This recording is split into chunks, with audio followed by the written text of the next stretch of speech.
The Insta360 Go 3S is bad, but also good. It's complicated. What's up, y'all? My name is Michael Sigler, and I have a bunch of sample footage and a lot of thoughts on this weird little camera, so let's just get right into it. The Insta360 Go 3S is an action camera, kind of. At least that's what I'm going with for now, because that's the closest existing category. But it's not a very good action camera. If you compare it to even an older action camera like the DJI Action 4, which I happen to own, it kind of gets smoked. Action 4 shoots in 10-bit color, Go 3S is 8-bit. Action 4 shoots 4K 120, Go 3S tops out at 50 frames per second in 4K. The Go 3S has a smaller sensor and a smaller battery. The Action 4 is waterproof to 18 meters with no case, and the Go 3S as a whole is splash resistant, although that's a little bit misleading, but I'll loop back around to that later. Side by side, these differences are definitely noticeable. I shot a pretty decent amount of test footage with them both mounted on a selfie stick. This one, in fact, and you can pretty easily pick out which is which. The Action 4's larger sensor and 10-bit color depth give it noticeably more dynamic range, which is pretty obvious even in like bright sunny conditions.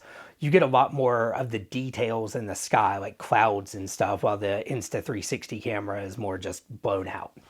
When it gets darker, not even dark, just a little darker, you can see the noise on the Insta360 go way up to try and get a usable image out of the tiny little sensor.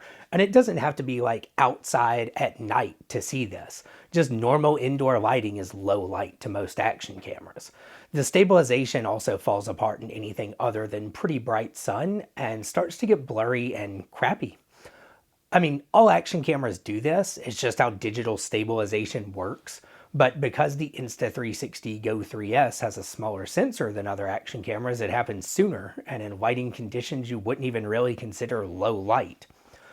Just for fun, here's the Insta360 Go 3S versus a little pocket camera that is good in low light, the DJI Pocket 3. The difference is pretty obvious between the two. Okay, so both of these in fairly low light. I got a couple of lamps on in the room, but it's definitely not bright in here. And I bet you can tell which one is the Pocket 3 and which one is the Insta360. The Pocket 3's combination of a 1-inch sensor and mechanical stabilization is pretty much going to smoke anything short of a mirrorless camera when it comes to footage in less than ideal lighting conditions. So I've covered a bunch of reasons why the Go 3S is not very good, yet I very clearly have purchased one. What's up with that? Why would anyone want one? Well, you might not. If you want a talking to the camera style vlogging camera and you have the money, you should get the DJI Pocket 3.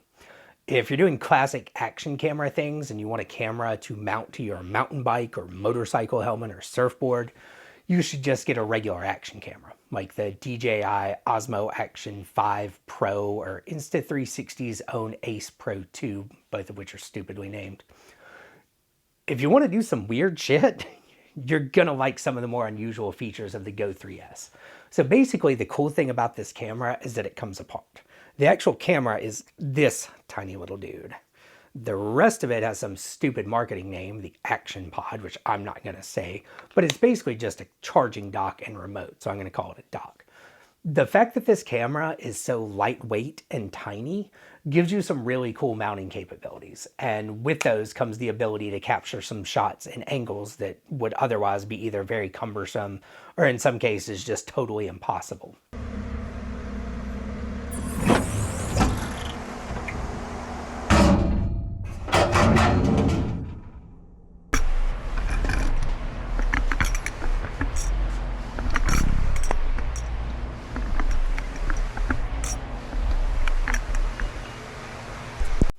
It comes with a couple of options in the box. First off, there's a sticky pad mount, which I don't trust at all, but I guess it'd be fine for mounting to a tabletop or something. And then we have this hat clip. You can clip this to a hat or a headband or something, and you just pop the camera in like this. And now you can, capture POV video. Then we have my favorite, the magnetic pendant. you can wear this under your shirt, which I'm secretly doing right now, and just pop the camera on it like that. You can just do it with the camera itself, but I like sticking it to the hat clip because then you can adjust the angle. The camera is super lightweight, so much that you don't even notice it. The software also has some cool tricks to support like this kind of mode. My favorite's called vlog mode. It's basically just automatic interval recording. You set up the resolution and frame rate just like you would in any video mode, and then you set up the recording interval and length. And the camera will power on and record for however long you told it to, and then power back off. For example, if you do 10-minute intervals and 1-minute length, it'll wake up every 10 minutes, shoot 1 minute of video, and then power back off. This is super useful for like B-roll or vacation video. You just pop the camera somewhere and don't think about it for a few hours, and then you have lots of B-roll. If you see something you definitely want to capture, you can just press the button on the camera, and it'll wake up and start recording. Press it again, and it will stop recording and go back to sleep and resume its interval recording. To test this, I wore the camera on this magnetic pendant for about half a day while I ran errands. I'm not going to post all of the footage here because it was something like 22 minutes, but I'll pick a variety of footage from the clips and drop it in here unedited so you can get a good idea of what kind of audio and video you can expect from this camera if you're using it in this mode.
I have some advice. Do not ever go to Costco on a Sunday. It's horrible. That's all. I need to get the smorker ready. Need charcoal. This is recording now, isn't it? Yes. A tiny camera. Tiny camera. You know what else is cool? What? Tiny waterproof camera. Tiny waterproof. Tiny Wait, waterproof I've seen camera. those on YouTube. Yeah. You'll see this one on YouTube in a week or so. Pretty good, right? I mean, you can, as I did just a couple minutes ago, pixel peep the video and see that it's not quite as good as other action cameras. But as B-roll or for a vacation video, it's still more or less just looks like action camera video. The field of view on the narrow setting does a pretty good job of getting rid of the action camera distortion look. It's stable enough, and especially if you use the portrait color setting, it looks pretty decent. You're not going to be shooting any feature films on it or anything, but you can do some pretty decent looking B-roll and some really cool angles and transitions because the camera is so small and easy to mount in crazy places. Also, I mentioned before that the whole thing is only splash resistant, which is true, but the camera module itself is waterproof to 33 feet. The dock part is only water resistant though, so you're going to want to leave it on shore or put it in a waterproof bag or something if you're boating or surfing or something like that. The other cool thing about the modular design is that the dock acts as a remote control.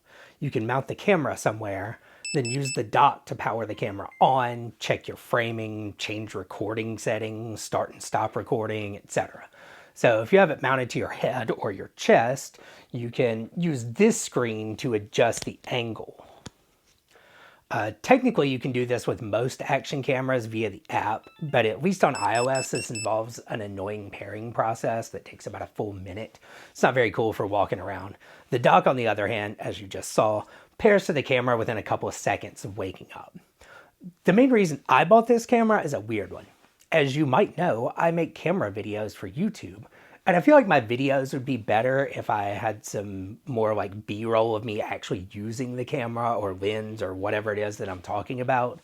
But this is really just a hobby for me right now.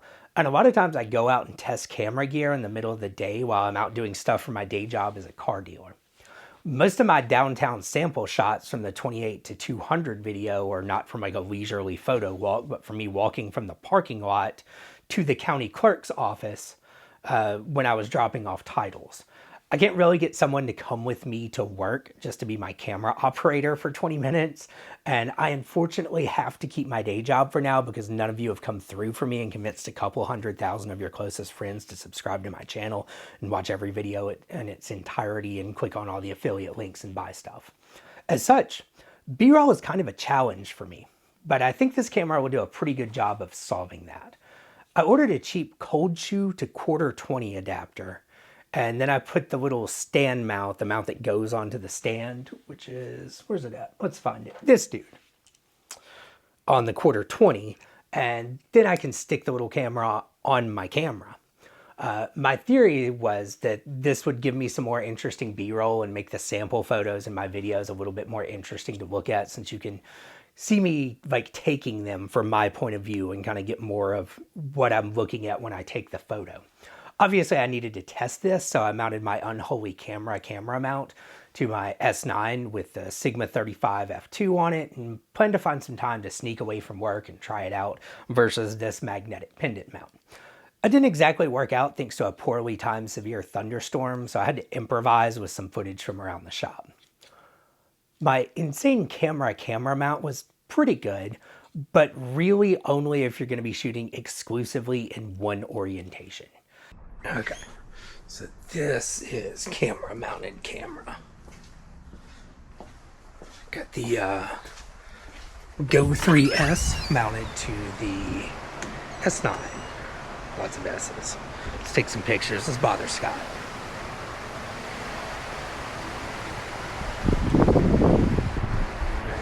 The camera is mounted to my camera.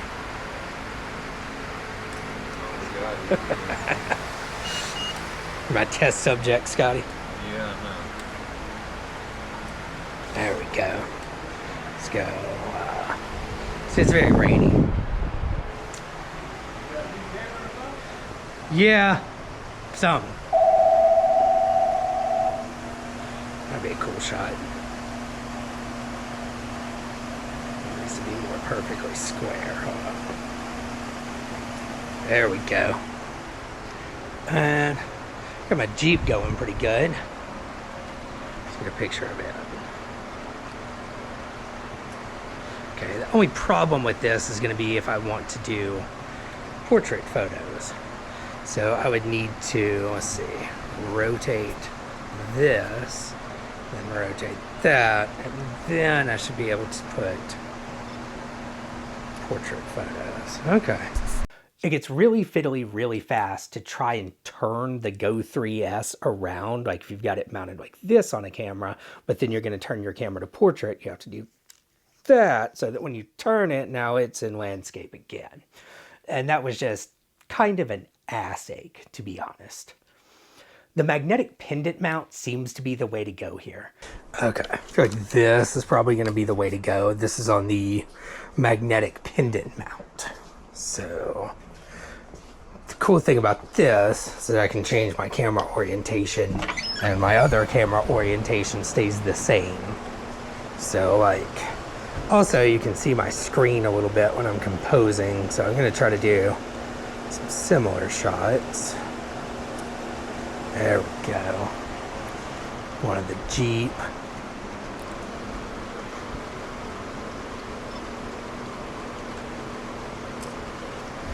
Go bother Scott again.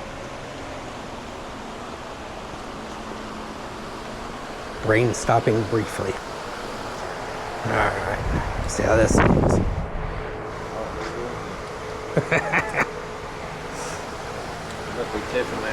Yeah, I'm testing this weird little action camera mounted to my chest. Oh, okay. See? Oh, okay. Hell yeah. Alright. And generally, I think that's basically the best way to use this camera. Stick it to the magnetic pendant, put it in vlog mode when you're on vacation and walking around. Use your phone or your mirrorless camera to take higher quality photos and videos of the stuff you really want to capture. And use the Go 3S footage as like B-roll and put together a nice video that captures a lot of like the ambiance and atmosphere of the location you're at.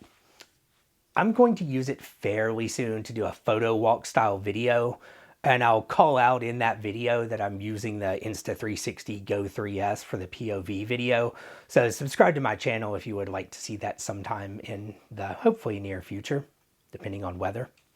If none of this sounds like your use case, you're probably better off with something else. Unless you really need these somewhat unorthodox capabilities, you'd probably be better served by one of the more traditional action cameras. But if the vlog mode or the camera's tiny size and unique mounting capabilities that come with that tiny size sound like something you might take advantage of, this is a pretty cool little package. At the very least, I applaud Insta360 for doing something a little different in the honestly kind of boring at this point world of action cameras. Much like my beloved DJI Pocket 3, this camera seems like it was made less for broad appeal and more for a fairly specific use case, and I love seeing that kind of thing. It'd be a shame if cameras all conformed to one form factor the way smartphones generally have. I think that's about all I have to say for this camera right now, and I've been rambling for quite a while now. So I'll end it here. If you like this video, it would be helpful if you could, well, like it, and subscribe to my channel so you don't miss any future videos. See you next time.